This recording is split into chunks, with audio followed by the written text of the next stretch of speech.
Yes, good morning students. How are you? So today we will discuss center of mass of two particle system. For this, consider a three-dimensional system X, Y, Z. Let O be the horizon.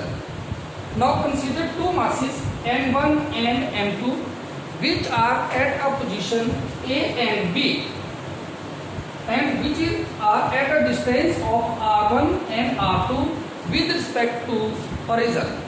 Let C be the center of the particle of masses M1 and M2 which are joining, the line joining M1 and M2. The center C lies in between them, which is at a distance capital R from the horizon. We have to calculate the value of R. तो इसको calculate करने के लिए हमने क्या किया कि late V1 and V2 इसकी वेलोसिटी हमने मान ली V1 एंड V2 देते हैं हम यहाँ पे let V1 and V2 be the velocity of masses M1 and M2. Therefore, we know that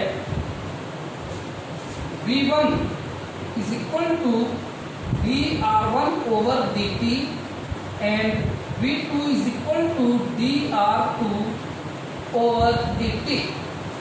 अगर ये वेलोसिटी है, ये दोनों पार्टिकल मोशन में है, definitely then some external force has to be applied on it. तो हमने मान लिया कि let small f1 and small f2 be the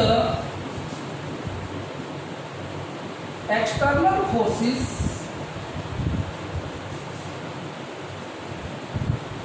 applied on M1 and M2. हमने क्या मान लिया कि अगर ये पार्टिकल की इनकी कुछ वेलोसिटी है, वेलोसिटी तभी होगी जब इनके ऊपर कोई एक्सटर्नल फोर्स अप्लाई की होगी.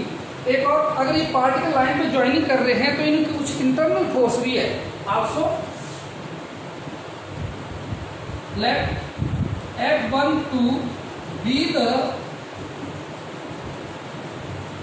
internal force of mass M1 due to M2 and F21 be the internal force of M2 due to M1. तो इसकी इंटरनल फोर्स हो गई बेटा F12 और इसकी हो गई F21. तो टोटल फोर्स कितनी हो गई देखिए ए पे होगी F1 प्लस F12 और इसमें होगी F2 प्लस F21. मैंने यहाँ पे लिख दिया total force on M1 is equal to F1 plus F12 and total force on M2 is equal to F2 plus F21. अब देखिए फोर्स अप्लाई कर रहे हैं, इसका मास भी है और वेलोसिटी भी है, तो इसका मतलब इसमें क्या हो गया, मोमेंटम प्रोड्यूस हो गया. देयरफॉर अब हम क्या बोलेंगे, therefore linear momentum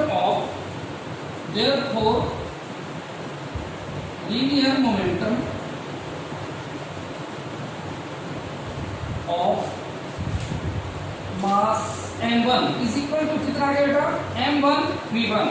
linear momentum of mass M2 is equal to M2 V2. Linear momentum आ गया. अब हमने ये पढ़ा है, now according to second law of motion क्या होता है, the rate of change of momentum of a body directly proportional to applied force. तो क्या आ गया हमारे पास, therefore according to second law of motion F1 plus F12 is equal to किसके बराबर आ गया, चेंज इन मोमेंटम. बेटा चेंज इन मोमेंटम होगा ये क्या बन गया हमारे पास dP1 over dt. That is taken as equation number 1. Also हर पार्ट मास M2 के लिए क्या आ गया हमारे पास F2 plus F21 is equal to dP2 over dt. Equation 2 मैंने क्या किया, ऐड 1 एंड 2, दोनों इक्वेशंस को ऐड कर दीजिए। What we have now, f1 plus f12 plus f2 plus f21 is equal to dy dt of p1 plus dy dt of p2। ये internal force है F12 and F21। हम पहले जान चुके हैं कि the sum of internal force is always equal to 0। और Newton के थर्ड लॉ में पढ़ा हमने F12 is equal to minus F21। Therefore what is the total force, F1 plus F2 is equal to dy dt of P1 को मैं लिख सकता हूँ M1 V1 plus dy dt of M2 V2। Yes बेटा, यहां तक हो गया। हमारे पास क्या आ गया, F1 plus F2, let F1 plus F2 it is total force. इसको मैंने किसके बराबर मान लिया, F के बराबर मान लिया। Then what we have, F is equal to, मैं इसको ऐसे लिख देता हूं, देखिए M1 dV1 over dt plus M2 dV2 over dt। इस तरह लिख दिया मैंने। F1 प्लस F2 को किसके बराबर ले लिया मैंने, टोटल फोर्स इसकी कंसीडर कर ली मैंने ये। अब बेटा अगेन देखिए V1 की वैल्यू आपने ये लिखी है यहाँ पे, V1 dr1 over dt, V2 is equal to dr2 over dt। इस इक्वेशन को मैं ऐसे लिख दूं, M is equal to F is equal to M1 dy dt of dr1 over dt plus M2 dy dt of dr2 over dt। क्या बन गया बेटा ये, F is equal to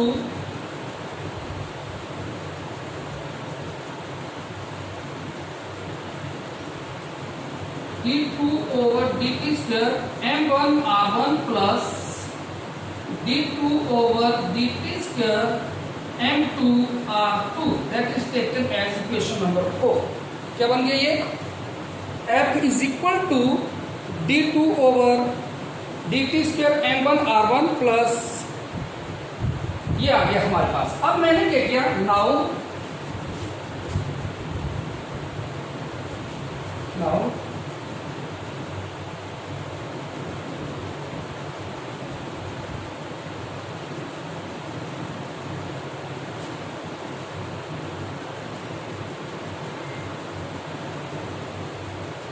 multiply and divide equation 4 by m1 plus m2। इस equation को m1 plus m2 से या इस इक्वेशन को और मॉडिफाइड करना तो ऐसे लिख लो, m is equal to d2 over dt square m1 r1 plus m2 r2। ये लिख दिया मैंने। इस इक्वेशन को आप इक्वेशन 4 दे सकते हैं। तो इसको क्या करिए, m1 प्लस m2 से मल्टीप्लाई और डिवाइड कर दीजिए। Now what we have, f is equal to m1 plus m2, ये मल्टीप्लाई कर दिए बेटा। बाकी क्या बच गया, d2 over dt square m1 r1 plus m2 r2 over m1 plus m2। ये देखिए ये मल्टीप्लाई कर दिया और ये डिवाइड कर दिया हमने।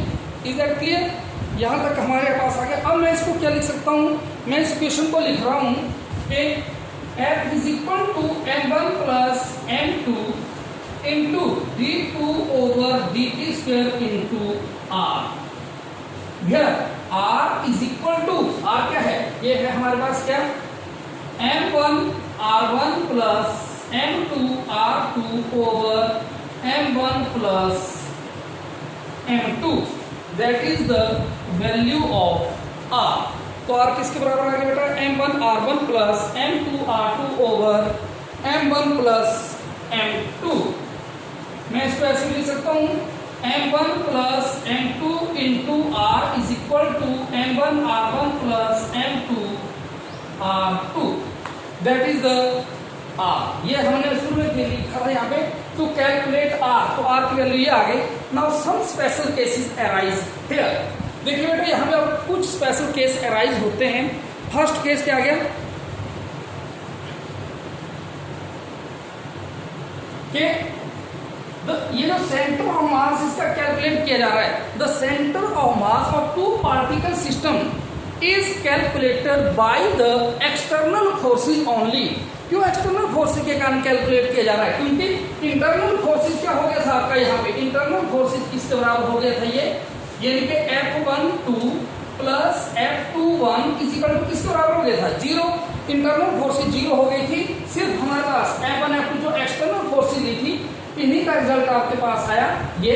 तो जो सेंटर ऑफ मास हमने कैलकुलेट किया that is only and only due to external forces only.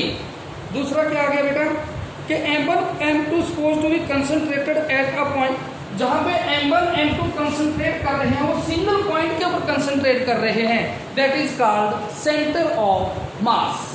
वो क्या कहलाया जा रहा है हमारा सेंटर ऑफ मास। अब बेटा एक केस और लेते हैं कि if the centre of mass of the particle of the system is at the origin. मान लेते हैं कि जो सेंटर ऑफ मास है ये कहाँ पे लाई कर रहा है, ओरिजिन पे अगर लाई कर रहा है, अगर ओरिजिन पे लाई कर रहा है तो क्या चीज 0 हो जाएगी।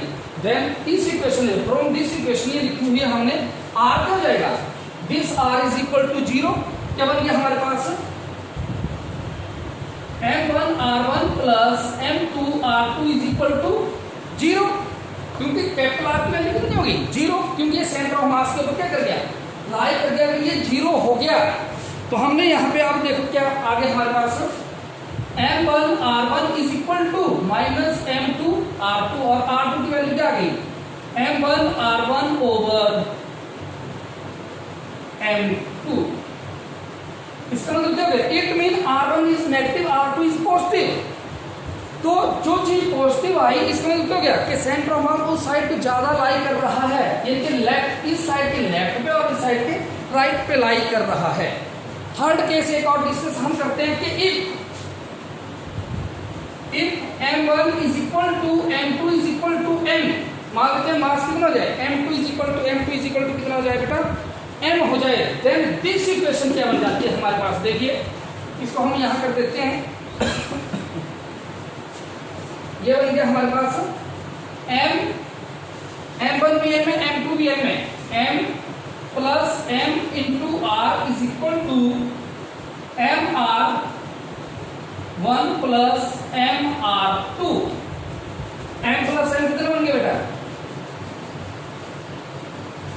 2MR is equal to M common R1 plus R2, M से M कट गया and R is equal to R1 plus R2 divided by 2।